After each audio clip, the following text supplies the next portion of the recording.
Arsenal won, Manchester City won. Now, where do I even start, man? Uh, I feel like for Arsenal, this was really a must-win game.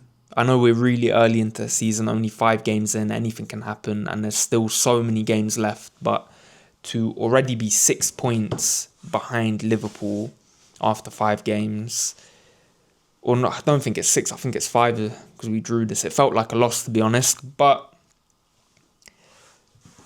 to be 5 points behind Liverpool already this early into the season is crazy. And I've written some, I guess, notes on the game from kind of the feelings. And the first thing was the setup of the team. And I have to put this down to Mikel Arteta. You're playing at home. Momentum is with you. You have the home crowd. Man City are coming away with, I would potentially say, a weaker starting 11 than the Arsenal starting 11 as a whole. They're coming away under pressure. They've already lost 2 games this season. And you're starting Zubimendi with Declan Rice and Mikel Merino. How much more passive do you want to be with that midfield three that has no creativity or anything? Our only output in that first half in terms of attacking output and creativity was Madueke. And guess what? At half time, he got taken off. Like, I know Noni Madueke does not have any sort of end product at the moment, but he's our only attacking threat.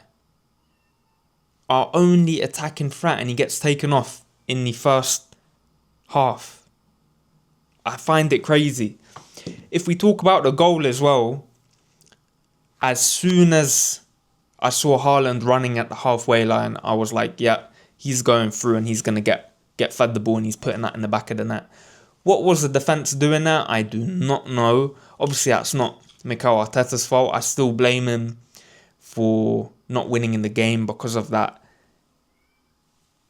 setup in the first half. I think that is absolutely criminal.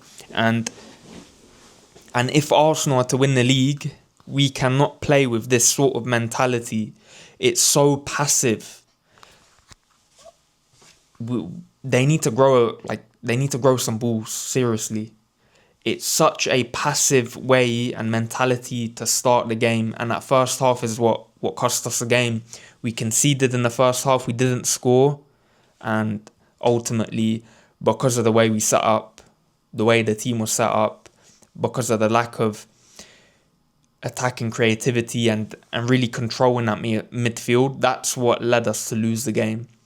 If we had Eze in the middle from the start, we would have, I'm sure, at least created a little bit more in that first half. Gyökeres would have had some chances to maybe take. The guy did not get a single chance in the game. Like, how do you expect a striker to score when he doesn't get fed the ball? Like, what do you expect him to do?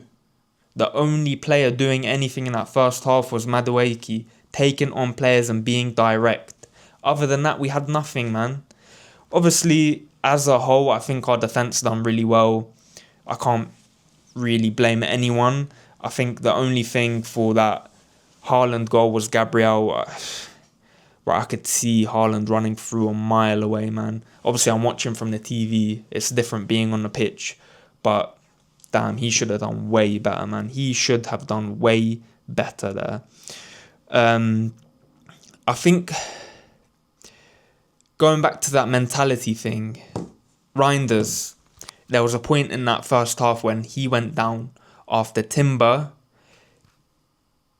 cleanly got the ball, tackled him cleanly. The ref didn't stop the game. Okay? He said it was a clean tackle. We carried on playing. Reinders stayed down. And after around 15 seconds, the Arsenal players stopped playing because the Man City player was on the floor. It wasn't a serious injury. It wasn't like a bad tackle. The ref said carry on, clean tackle. It wasn't a head injury, nothing like that.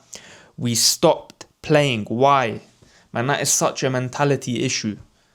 Why did we stop playing? Why? We should have kept going, man. It shows the team has such a weak mentality. They should have no mercy for the oppositions when they play them.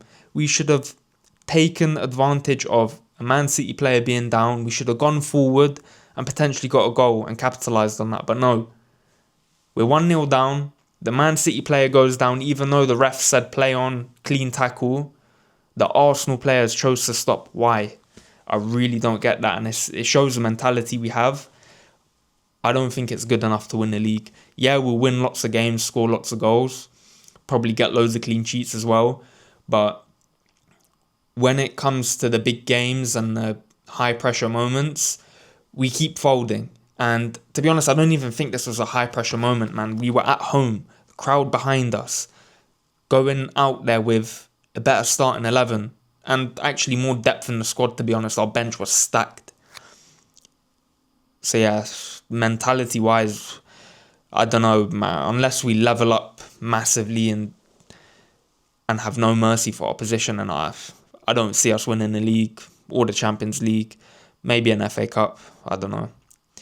The ref, overall, he had a good game. I don't want to talk about him too much, but a little bit inconsistent with his decisions, to be honest. So Timber got a yellow card, I think, at the start of the second half for a foul. It was a foul.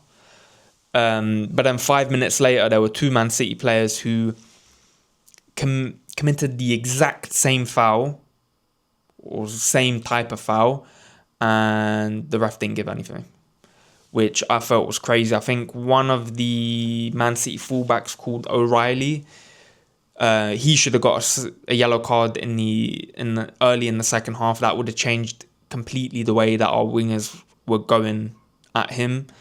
No, ref didn't give anything, even though he committed the same type of foul. Again, I don't want to talk too much about the ref, but a little bit inconsistent with the way he was managing the game. Some of the decisions, I feel like he lent a little bit towards Man City, to be honest. But yeah, again, why was Madueke taken off at half time? I have no idea, because out in the wings, we were not dangerous enough. When Saka came on, I'll be honest, he done nothing. He really done nothing. Eze came on, little bit quiet, but then when we need him, he showed up. What a pass by Eze through to Martinelli, and then Martinelli again running at that defence with confidence, touches it down, chips it over Donnarumma. What a goal. Like, massive well done to both Eze for taking that risk really late in the game. I think it was the 92nd or 93rd minute he played that pass. And then Martinelli again coming on and making an impact. That's exactly what we want from him. And also, going back to Eze, the reason we got Eze was to, unlock defences when things are tight, and he done exactly that. And he's a game changer. Hopefully he can get more confident now, gain some confidence from this, and excel his Arsenal career, because it has been a little bit slow. I know he's only played, a couple games, but I feel like we can see a bit more from him. So hopefully that gives him confidence to actually do it. Martinelli, he needs to start the next match. Trossard done very little, to be honest. Made very little impact the whole game. So I hope Martinelli really does get confidence. And to be honest, I think he should start the next game. But ultimately, we lost that game because of the initial setup in the first half, which I think from Arteta is such a weak mentality thing to do. Why he done that, I genuinely have no idea. Why would you do that? Why set up in such a passive defensive way when you're at home and you have everything on your side, man? But yeah, ultimately that lost us the game. And rightfully so, it raises a question of, can Mikel Arteta take Arsenal to the next level by actually winning some major trophies like the Premier League, like the Champions League, winning things like doubles and trebles? I don't know. It does raise a lot of questions. But yeah, I mean, generally we we played really good in the second half. We controlled the game, had more possession, made more passes, all that sort of all the kind of things that you expect from a team to win a game. But we came out with a draw, felt like a loss, and ultimately we are sitting 5 points behind Liverpool now. Now, obviously, the Football Picks channel is not about Arsenal, so I just wanted to do a little Arsenal rant. We did do an accumulator, and it actually would have won if Arsenal won, because we done Arsenal to win. We done Declan Rice to make 2 or more tackles, which he done. We done Bournemouth to win or draw, which that won. We done Liverpool to win, that one. And then we also done Bruno Guimaraes to make 2 or more fouls. He didn't play, so that got voided. So instead of being 15-1, so in the previous video, in the Premier League match week 5 predictions video, we done a 15-1 accumulator. Because Bruno didn't start, I think that would have gone down to around 8-1. So that still would have won if Arsenal, or if Arteta set up in the right way, but he didn't. So we move on to the next one and match week 6. So I will see you guys for that one.